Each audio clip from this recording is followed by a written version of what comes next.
అదే RTV app వార్తల్ని క్షణాల్లో చదివే అవకాశం ఉంటుంది. ఒక న్యూస్ పేపర్, ఒక టెలివిజన్ ఛానల్ మీ చేతుల్లో ఎప్పుడూ ఉంటాయి. టీడీపీ పార్లమెంటరీ పార్టీ నేత ఎంపీ లావు కృష్ణదేవరాయలు ప్రస్తుతం మనతో ఉన్నారు. సార్, మీరు మంత్రులతో కోఆర్డినేషన్ చేసుకుని రాష్ట్రానికి బడ్జెట్లో ఏ విధంగా నిధులు తీసుకురావాలని చూస్తున్నారు. కానీ వైసీపీ అధినేత జగన్ తన రాష్ట్రంలో జరిగినటువంటి హత్యలకు సంబంధించి వీటి మీద పార్లమెంట్లో పోరాడాలి అని ఎంపీలకి దిశానిర్దేశం చేశారు. ఏం చెప్పారు? దేనిపైన పోరాడాలని? ఆంధ్రప్రదేశ్ జరుగుతున్న హత్యలకు సంబంధించి 35 హత్యలు జరిగాయని, దాదాపు 2000 మంది ఫ్యామిలీస్ ఊళ్ళో వెళ్ళిపోయారని, వీటి మీద ఫోకస్ చేయాలి, రేపు ధర్నా అయిన తర్వాత రాజ్యసభలో లోక్సభలో ఈ అంశాలు హైలైట్ చేయాలని అని చెప్తున్నారు.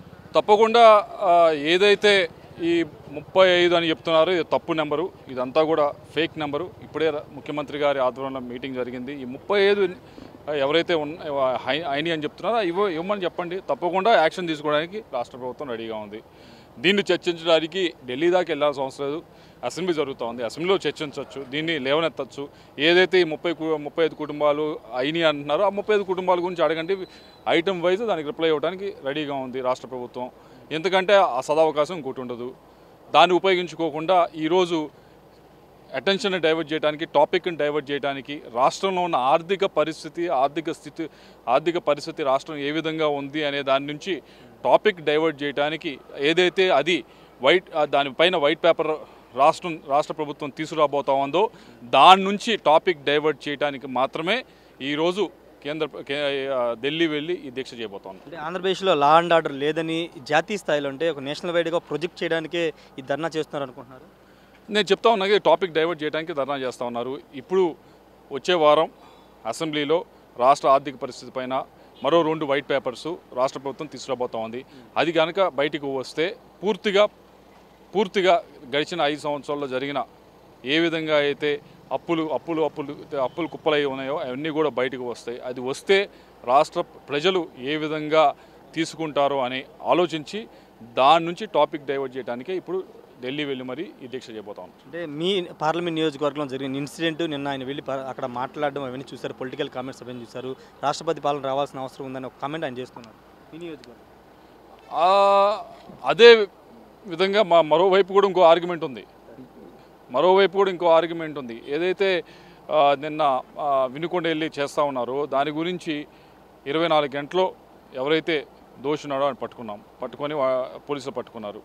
జరిగిన ఇష్యూ ఇద్దరు వ్యక్తుల మధ్య జరిగింది, దానికి రాజకీయం ఏమీ లేదు.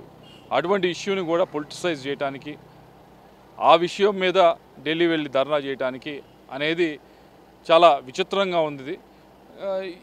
ఇంకా ఈ ఇష్యూస్ మీదే పార్టీని నడపాలంటే రాష్ట్ర ప్రజల కోసం కాకుండా ఈ ఇష్యూస్ మీద పార్టీని నడపాలి, ఏదో ఈ ఇష్యూస్ మీద ముందుకు పోవాలి అని అనుకుంటే కనుక ఇంకా అది ప్రజలు ఆలోచించాలి. ఫైనల్ కూడా చెప్పండి, అంటే మీరు 2019 నుంచి ఎంపీగా ఉన్నారు.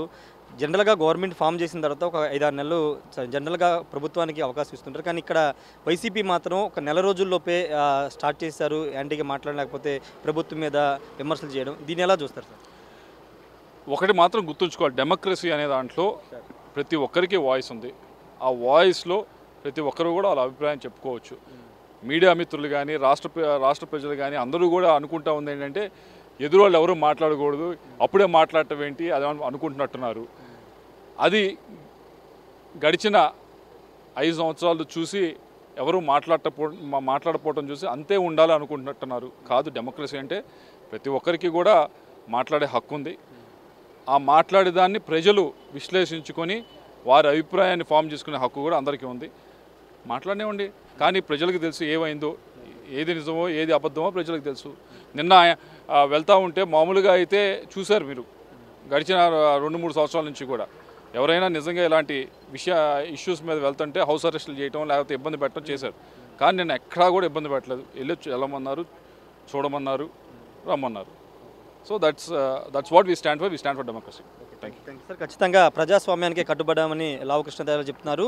ఇక్కడ ఆంధ్రప్రదేశ్లో జరిగినటువంటి ఇక్కడ జరగని వాటిని జరిగాయని చూపించుకుని జాతీయ స్థాయిలో ప్రొజెక్ట్ చేయడానికి, ఆంధ్రప్రదేశ్ ఇష్యూస్ని డైవర్ట్ చేయడానికి జగన్మోహన్ రెడ్డి ప్రయత్నిస్తున్నారని చెప్తున్నారు. అసెంబ్లీలో రాబోయే రోజుల్లో పెట్టబోయే ఆర్థిక శాఖకు సంబంధించిన శ్వేతపత్రం విడుదల సందర్భంగా ఇక్కడ జరిగిన అవకతవకలు బయటకు వస్తాయనే భయంతోనే ఈ విధంగా ఈ హత్యలకు సంబంధించిన డ్రామాని తెరలేపుతున్నారని కూడా లావు కృష్ణదేవరాయలు చెప్తున్నారు. కెమెరా పర్సన్ విజయ్తో రాజేష్ RTV ఉండవల్లి నుండి. మరిన్ని వీడియోస్ కోసం ఛానల్ ని సబ్స్క్రైబ్ చేయండి, లేటెస్ట్ అప్డేట్స్ కోసం వాట్సాప్ ఛానల్ ని ఫాలో చేయండి అండ్ లింక్ డిస్క్రిప్షన్ లో ఉంది.